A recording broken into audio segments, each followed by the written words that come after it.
Hello दोस्तों, आप सभी का स्वागत है मेरे चैनल यूनिक कंप्यूटर ज्ञान में। तो आज मैं आप सभी को बताने वाला हूं कि माइक्रोसॉफ्ट ऑफिस क्या होता है, क्योंकि काफ़ी सारे लोगों को ये नहीं पता है कि माइक्रोसॉफ्ट ऑफिस क्या है।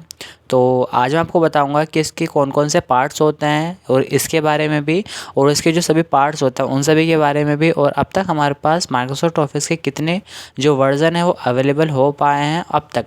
तो अगर आपको ये सभी डाउट्स को क्लियर करना है तो ये वीडियो सिर्फ आप ही के लिए है, तो वीडियो को बिल्कुल ध्यान से देखना और वीडियो को एंड तक देखना। तो वीडियो को स्टार्ट करते हैं।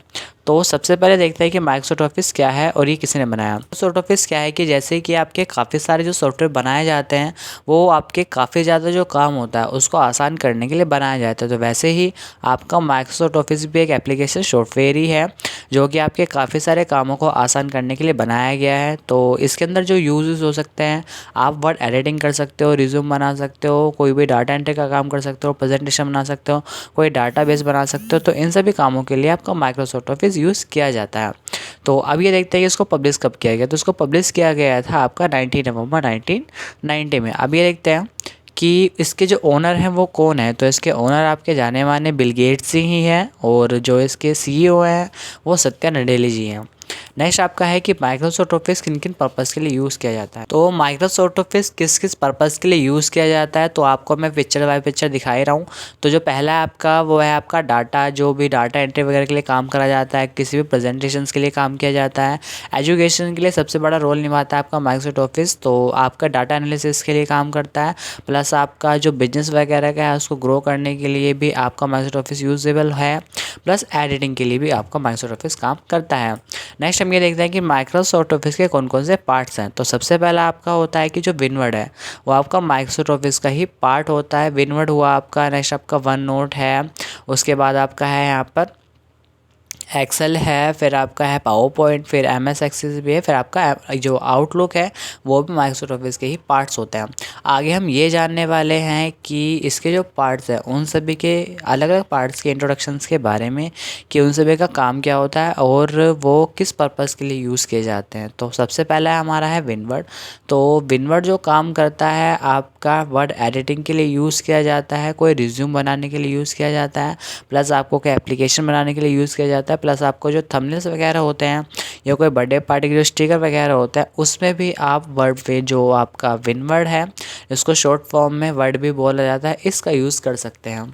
नेक्स्ट आपका है कि एम एस एक्सेल क्या होता है, कि जो आपका एम एस एक्सेल है वो क्या होता है। तो एम एस एक्सेल है आपका, इसके जो काम होता है वो काफ़ी सारे डाटा को स्टोर करके रखने के लिए होता है। जो बड़ी बड़ी कैलकुलेशंस होती हैं, अगर आप उसको कैलकुलेटर में सॉल्व नहीं कर पा रहे हो तो उस काम के लिए भी होता है। प्लस काफ़ी सारा जो डाटा है उसको स्टोर करने का वर्क करता है। तो ये किस काम आता है आपका, एक तो आपका डाटा एंट्री के वर्क के लिए काम आता है, प्लस आपकी जो अटेंडेंस शीट होती है उसके लिए काम आता है। उसके बाद आपका जो डाटा एनालिसिस का जो वर्क होता है वो भी इसी के यूज़ से किया जाता है, प्लस आपकी जो मार्कशीट वगैरह होती है वो भी इसी के मदद से बनाई जाती हैं या यूजेबल होती हैं। जो उसमें कैलकुलेशंस होती हैं वो भी इसी के हेल्प से किया जाता है।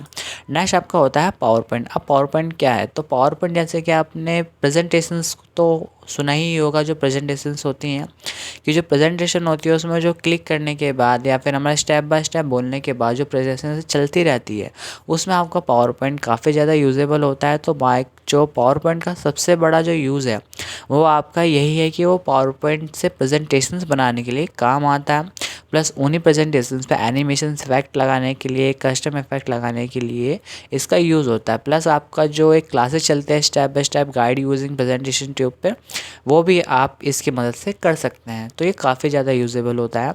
नेक्स्ट होता है आपका एम एस एक्सेस। अब एम एस एक्सेस है क्या, तो ये थोड़ा सा एक्सेल का लेकर के पार्ट, थोड़ा विनवर्ड के पार्ट लेके इन सभी को मिक्स करके एम एस एक्सेस को जो है वो बनाया गया है। इसके अंदर आप कोई भी डॉक्यूमेंट भी कोई भी बना सकते हैं। अगर आपको कोई पैम्पलेट्स वगैरह बनाना हो, या फिर कोई आपका शादी का कार्ड वगैरह बनाना हो, या फिर कोई इन्विटेशन कार्ड बनाना हो, तो उसके अंदर भी हम इसका यूज़ कर सकते हैं। तो ये जो एक्सेल के अंदर कुछ लिमिटेड्स होती हैं, ये अनलिमिटेड की तरह होता है कि जो काम आप एक्सेल में भी नहीं कर सकते वो इसमें कर सकते हैं। तो ये कोई भी प्रोजेक्ट मैनेजमेंट बनाने के लिए काम किया जाता है, प्लस आपका और भी पर्पस के लिए यूज़ किया जाता है। तो काफ़ी ज़्यादा यूज़ है इसका भी एम एस एक्सेस का। नेक्स्ट होता है आपका वन नोट। तो वन नोट क्या है, वन नोट है आपका कि आप इसको एक डिजिटली नोटबुक की तरह इस्तेमाल कर सकते हैं। डिजिटल नोटबुक का मतलब क्या, जब आप अपनी नोटबुक में कोई नोट्स वगैरह लिखते हैं तो उसमें क्या होता है कि आपको ऊपर नीचे नोट्स हो जाते हैं तो वहाँ पे मिस्टेक हो सकती है। तो ये आपका डिजिटली नोटबुक इसलिए वर्क करता है क्योंकि अगर आप कोई इसमें काम करते हो तो उसको अरेंज आप अपनी मर्ज़ी से अरेंज कर सकते हो इसी के अंदर, जिससे कि आपको उसको इरेज वगैरह नहीं करना पड़ेगा। और जो वन नोट का जो यूज़ है वो ऑनलाइन टीचिंग के लिए भी यूज़ कराया जाता है, तो आप इसका ऑनलाइन टीचिंग के लिए भी यूज़ कर सकते हो। Teacher and Microsoft office team ने इसको बनाया है इसी काम के लिए, तो आप इसके ऊपर कोई असाइनमेंट वगैरह भी बना सकते हैं। नेक्स्ट होता है आपका वन नोट के बाद है आपका आउटलुक। तो आउटलुक का क्या यूज़ होता है, तो जो आउटलुक है वो आपके काफ़ी सारे मैसेजेस को सेंड करने के लिए, उन्हीं मैसेज को रिसीव करने के लिए, कोई कैलेंडर ऐड करने के लिए, या फिर आपका कोई टास्क होता है उसको ट्रैक करने के लिए, तो काफ़ी सारी चीज़ों को यूज़ करने के लिए इसका भी काफ़ी ज़्यादा हद तक यूज़ होता है। तो नेक्स्ट हम बढ़ते हैं आगे कि आउटलुक तो हो गया हमारा, आउटलुक अब इसके पार्ट्स ख़त्म हो चुके हैं। तो अब हम ये देखेंगे कि जो माइक्रोसॉफ्ट ऑफिस के जो वर्ज़न अब तक अवेलेबल हमारे पास हो पाए हैं वो कौन कौन से हैं और वो कब कब आए थे, वाइज उनकी डेट वाइज मैं आपको पूरा बताने वाला हूँ। तो सबसे पहले जो आपका माइक्रोसॉफ्ट ऑफिस आया था 2000 आया था, प्लस इसको हम सबसे पहला माइक्रोसॉफ्ट ऑफिस 2000 नहीं कह सकते क्योंकि इससे पहले और भी माइक्रोसॉफ्ट ऑफिस ने अपने जो वर्ज़न थे वो लॉन्च किए थे, पब्लिश किए थे। तो इससे पहले भी आपके 4-5 हैं जो कि आपके पब्लिश किए जा चुके हैं, तो आपको मैं यहाँ से बता रहा हूँ। तो जो माइक्रोसॉफ्ट 2000 जो वर्ज़न है वो कब आया था, वो आया था आपका 7 जून 1999 में। तो ये आपका तब आया था। अब जो नेक्स्ट इसके बाद आया था वो आया था हमारा माइक्रोसॉफ्ट ऑफिस एक्सपी, ये आया था आपका 31 मई 2001 में। इसके बाद भी और भी वर्ज़न इसके लॉन्च किए गए। एक्सपी के बाद आया माइक्रोसॉफ्ट ऑफिस 2003, तो ये कब आया आपका, ये आया आपका 21 अक्टूबर 2003 में इसका वर्ज़न अवेलेबल हुआ था, प्लस पर इसको पब्लिश भी किया गया था। इसके बाद आपका जो वर्ज़न आया था वो था माइक्रोसॉफ्ट ऑफिस 2007, ये तब अवेलेबल किया गया था, प्लस की जो पब्लिश डेट थी वो थी 30 जनवरी 2007।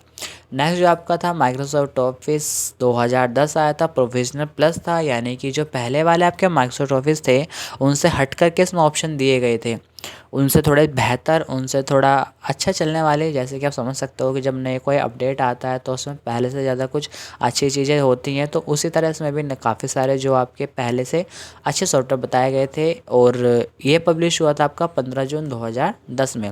इसके बाद है आपका माइक्रोसॉफ्ट ऑफिस 2013, तो इसकी जो पब्लिश होने की डेट थी वो थी 29 जनवरी 2013 को पब्लिश किया गया था। उसके बाद था माइक्रोसॉफ्ट ऑफिस 2013 के बाद है आपका माइक्रोसॉफ्ट ऑफिस 2016, इसकी जो पब्लिश की डेट थी वो थी 22 सितंबर 2015।